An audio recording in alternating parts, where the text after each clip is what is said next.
They traveled through galaxies, defied death on screen, and made us believe in a better future. But their real-life deaths were anything but science fiction. Illness, addiction, loneliness, and death were predictable. These are the astonishing stories of stars who left us too soon. Don't forget to like and subscribe. Let's explore. Leonard Nimoy as Spock. Leonard Nimoy was 35 years old when he played Mr. Spock in the first series of Star Trek. Stoic, logical, and hyperactive, Spock became a cultural phenomenon. But, behind his restrained facade, Leonard Nimoy was slowly disintegrating. Born on March 26, 1931, in Boston, Massachusetts, Nimoy struggled to escape poverty, working odd jobs and seeking small acting roles. But none of these prepared him for the silent decline that followed the success of Spock. By the early 1970 CE,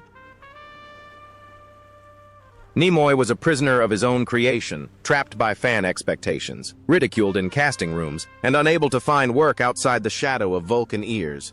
After this incident, his marriage of over 30 years fell apart. He drank heavily, sometimes secretly, sometimes openly, and his children watched their father gradually become unrecognizable. In 1987, during the filming of Star Trek IV, Nimoy found himself alone in a trailer with a letter from his son, Adam, who was then 21 years old.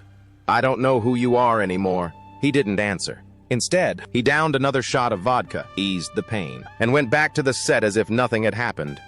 That night, he passed out. No hospitalization, no follow-up, just a quiet and bitter recovery and a phone call the next morning. He finally stopped drinking in the 1990 Salcorgia. But the damage was already done. His lungs were damaged, his family relationships were broken. Later, in interviews, he admitted he didn't remember his children's entire lives. "I was there, but I wasn't with them," he said. Leonard Nimoy died on February 27, 2015, at the age of 83, a victim of end-stage chronic obstructive pulmonary disease, the result of decades of heavy smoking during the years he most wanted to forget. At the time of his death, his net worth was estimated at $45 million, but all the money and fame did not compensate for the long nights of longing or the son he almost lost. DeForest Kelley como Doctor. Leonard McCoy. DeForest Kelley was 46 years old when he played Dr. Leonard Bones McCoy in Star Trek, the gruff, yet humane, chief medical officer of the ship. His wit and weary compassion were iconic, but the man behind the character carried wounds that never fully healed. Born on January 20, 1920, in Toccoa, Georgia, Kelley spent his formative years trapped in the hell of B-movies, almost always cast as the villain. He had already seen himself die dozens of times on screen, while barely managing to survive in real life. Between roles, he did odd jobs, swallowed his pride, and waited for something bigger, something more real. When Star Trek came along, it was both a salvation and a trap. His subsequent fame was limited and conspicuous. He was loved, yes, but only as McCoy. Roles became scarce. Scripts stopped arriving. Hollywood gave him a label, and that label followed him for the rest of his life. In his final years, Kelley waged a painful battle against stomach cancer. The pain was constant, but his condition gradually worsened. He never complained publicly, but those close to him said his body disintegrated before his spirit. He read old fan letters in the hospital, each one a reminder that, even though Hollywood had framed him, the public never stopped loving him. DeForest Kelley passed away on June 11, 1999, at the age of 79 due to complications from stomach cancer. He left a legacy and a net worth of $5 million, modest by industry standards, but his true wealth lay in the hearts he touched. They call him Bones, but it's the soul that remains. James Doohan as Montgomery Scotty Scott. James Doohan was 46 years old when he played Montgomery Scotty Scott in Star Trek, the dedicated and miraculous chief engineer who kept the company running with sheer grit and genius. His strong Scottish accent, steady hands, and the iconic line, "I gave her everything she had," Captain made him beloved around the world. But those hands held a truth no fan had ever seen. Born on March 3, 1920, in Vancouver, Canada, Doohan's path to fame was paved in war. On D-Day, he advanced on Juno Beach under enemy fire, leading his men through a minefield before being hit 6 times by friendly fire that night. A bullet shattered the middle finger of his right hand. From that day forward, every performance was an illusion. The camera angles, the gloves, the prosthetics, everything was designed to hide what the war had taken away. Most fans never noticed, but he noticed it every day. The physical trauma was just the beginning. Behind his calm, on-screen demeanor, Doohan battled post-war nightmares that never went away. After Star Trek, he was stuck in a rut. 2 failed marriages had drained him financially. Raising 7 children led him to countless conventions, fan events, and voice acting jobs, grateful for the love but exhausted by the work. In the end, it was Alzheimer's that cost him his life the most. Gradually, the Enterprise engineer lost touch with his ship, his programs, and his crew. There were quiet moments when he didn't recognize old friends, and painful moments when he didn't recognize himself. James Doohan passed away on July 20, 2005, at the age of 85, due to complications from pneumonia and Alzheimer's disease. His ashes were partially scattered into space in 2008, marking the last interstellar journey he dreamed of making. At the time of his death, his net worth was $7 million, but no number can measure his courage or his legacy. William Shatner as Captain James T. Kirk. William Shatner was 35 years old when he became Captain James T. Kirk in Star Trek. Daring, determined, the face of a new land. But decades later, it wasn't the Enterprise that nearly brought him down. It was that night that he found his wife, Noreen Kidd, lifeless at the bottom of the pool, her body still warm, and her wedding ring gleaming in the porch light, as if begging him to break the moment. Born on March 22, 1931, in Montreal, Canada, Shatner rose to stardom with grit, charm, and an unrelenting will to destroy marriages, friendships, and silences. He married Noreen in 1997, despite warnings from friends about his struggle with addiction. Even so, he loved her, passionately, perhaps recklessly. But on that summer night in 1999, everything fell apart. Returning home from a horse show, he called her name, heard nothing, and went out into the yard.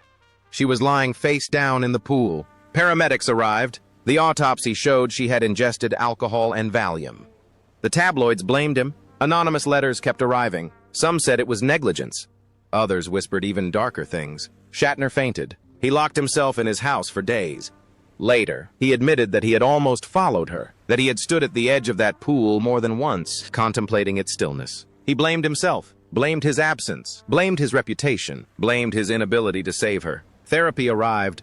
So he wrote. He published his memoirs, not to clear his name, but to survive the turmoil. Even with fans cheering his next appearance, he carried her death like a mysterious burden beneath his Kirk Church uniform.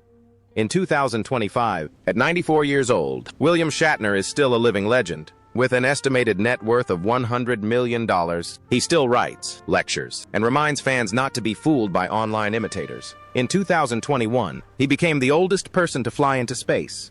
A journey in a suit, but perhaps never long enough to escape what he witnessed that night, by the light of the lake, when the legend stopped and the man was left behind. Aaron Eisenberg as Nog. Aaron Eisenberg was only 24 years old when he took on the role of Nog in Star Trek Deep Space Nine, a defiant and soft-spoken Ferengi who would become one of the series' most heroic characters. But the young actor behind the mask lived with limited time, with his heart and kidneys failing. Born on January 6, 1969, in Hollywood, California, Aaron was born with a malformed kidney. His adolescence was not spent on red carpets, but in dialysis clinics and hospital beds. At 14, he underwent his first kidney transplant. In 2015, decades later, the kidney died. He couldn't afford another transplant. In desperation, he created a GoFundMe page. The man who once wandered the corridors of Starfleet now waited by the phone for unanswered calls from donors. Connected to machines, living minute by minute. One night, a few months before his second transplant, he collapsed in the bathroom. Alone and breathless, he walked to the phone and called his fiancée, whispering, "I don't know if I can make it." She arrived before the ambulance. It was at that moment, exhausted and breathless on the tiled floor, that Aaron realized his body would never forgive him for surviving so long. The transplant came, but it was too late to repair the damage done over the years. His already overworked heart began to fail. Even so, he appeared on podcasts, conventions, and fan meetups, cracking jokes despite the pain. He never told most people how bad things were. Aaron Eisenberg died of heart failure on September 21, 2019, at the age of 50. His net worth was only $1 million, but his value to the Star Trek community was immeasurable. For fans, he's more than just Nog. He's proof that even the smallest characters on screen can face the toughest battles and still smile. Michelle Barrett as Christine Chappell and Computer Voice. Michelle Barrett was 34 years old when she joined the Star Trek series in 1966 as Nurse Christine Chappell. Fans know her as a gentle nurse, but they hear her everywhere, as the omnipresent voice of the Enterprise computer. To millions, she is the voice of the future. But behind that voice is a woman struggling to be seen for who she is. Born on February 23, 1932, in Cleveland, Ohio, Barrett was more than just Gene Roddenberry's wife. She was his editor, his protector, his last voice for his ideas when no one else would listen. But in his later years, when Roddenberry's mind began to fail due to the effects of a series of strokes and an undiagnosed neurodegenerative condition, it was Michelle who kept everything under control, writing notes, retyping pages, and hiding his confusion from the producers. One day, in 1990, during the pre-production of a Star Trek project, she found him locked in a hotel bathroom, crying hysterically. Not recognizing the script in his hands, he asked who had written it. It was his own script. She lied and said she was a budding writer. He smiled and said, "Very good." From that moment on, Barrett was no longer a wife, but a silent nurse, a secret caregiver. She canceled her voice acting gigs to care for him, hid her illness from the studio, and battled exhaustion, knowing that if the truth came out, everything they had built could go up in smoke. Hollywood doesn't want its visionaries to die. It wants them to be great. When he died in 1991, she did not publicly mourn his death. She returned to work immediately. But by then, her health had already deteriorated, with frequent fatigue and brittle bones, which were later diagnosed as early symptoms of leukemia. She never spoke of the night she found Gene unconscious in bed, nor of cleaning the blood from the pillow before calling 190. These memories stayed with her, even as her body began to decay. Michelle Barrett died on December 18, 2008, at the age of 76, after a silent battle with leukemia. Her ashes were sent into space along with Gene, as she had promised him years before. At the time of her death, her net worth was estimated at $10 million, accumulated over decades of work, loyalty, and sacrifice that few truly witnessed. Mark Lenard as Sarek. Mark Lenard was 42 years old when he first appeared as Sarek, the Vulcan ambassador and Spock's father, calm, controlled, a pillar of logic amidst the chaos of the galaxy. But while Sarek shone among the stars, the man behind the character wept quietly backstage. Born on October 15, 1924, Lenard built his career with a quiet strength. He played Romulans, Klingons, and finally, the role that defined him, Sarek. But even at the height of the Star Trek cultural boom, he was barely a household name. He attended conventions, sometimes ignored by fans trying to get autographs from the cast's more famous actors. Between appearances, he returned to guest roles and off-Broadway shows, battling the bitter truth that Sarek's prestige didn't translate into a steady salary. The darkest moment came at the end of the 1980 when his health deteriorated. A suspicion of cancer arose, but Lenard, who did not have health insurance at the time, postponed treatment to avoid hospital bills. For months, he performed on stage in pain, even vomiting between acts, in a grueling production of King Lear. He refused to stop, fearing that an absence from work would mean complete disappearance. As his condition worsened, he gradually withdrew from public life. A common sight at science fiction conventions, he became a rare figure, commented on by his loyal fans. In the early 1996, he stopped answering calls from his former castmates. When he finally appeared as Sarek in Star Trek: The Next Generation, he was dying, with glazed eyes, a weak voice, and trembling hands, even off-screen. Mark Lenard passed away on November 27, 1996, at the age of 72. His death occurred discreetly, without much media fanfare. His estimated net worth was around $3 million, which does not reflect his legacy. In the end, the man who brought Sarek into the universe passed away without the spotlight, leaving only silence, perhaps fitting for a man who chose dignity as his final act. René Auberjonois as Odo. René Auberjonois was 52 years old when he joined the Star Trek Deep Space Nine series in 1993, playing Odo, a shapeshifter who longed to understand humanity but would never truly feel part of it. Beneath his rubbery shell and solitude, René dedicated decades of silent pain to the role. Born on June 1, 1940, in New York City, René spent his life seeking meaning through art. He was disciplined, reserved, and never overdid it. But for months, he ignored the signs of shortness of breath and wheezing, which he attributed to age. That morning, in the garden, he reached for the shovel, but fell to his knees, his vision blurred and his ribs aching. When he looked down, his hands were red. He forced a smile and said aloud, "You're exaggerating." But he knew. An examination a few days later confirmed it. Terminal, inoperable, fast-tracked lung cancer. Finally. He didn't speak to anyone for weeks, not even Judith. He rehearsed the words, but couldn't pronounce them. Instead, he continued acting, recording audiobooks, answering fan mail as if everything was fine. Until one night, while recording a voice at home, he fainted mid-recording. Judith found him lying on the floor, with the microphone still working. That's when the silence was broken. From then on, everything was a matter of timing. He planned his death like a concert. The music was chosen. The photos were selected. The script was written for donation. Friends were invited to say goodbye, but without any prior notice. He didn't want pity. He only wanted presence. The slideshow he made, with Beatles songs, was played on a loop on a dimly lit projector while he drifted into a coma, his lungs failing and his breathing labored. René Aubergenois died on December 8, 2019, at the age of 79, from terminal lung cancer at his home in California. His death was attended by physicians, according to California law. His net worth at the time was estimated at $5 million, but nothing he possessed was more significant than the dignity he regained in a single scene that no one else could have written for him. Ricardo Montalban as Khan Noonien Singh. Ricardo Montalban was 46 years old when he first appeared as Khan Noonien Singh in the original Star Trek series, a genetically enhanced superhuman with sculpted strength and an imposing presence. But on set, after each forceful line and proud stance, he would return to his trailer, collapse to the floor, and sob silently into a towel. Born on November 25, 1920, in Mexico City, Montalban was seriously injured while riding a horse during filming in the early 1950 SE.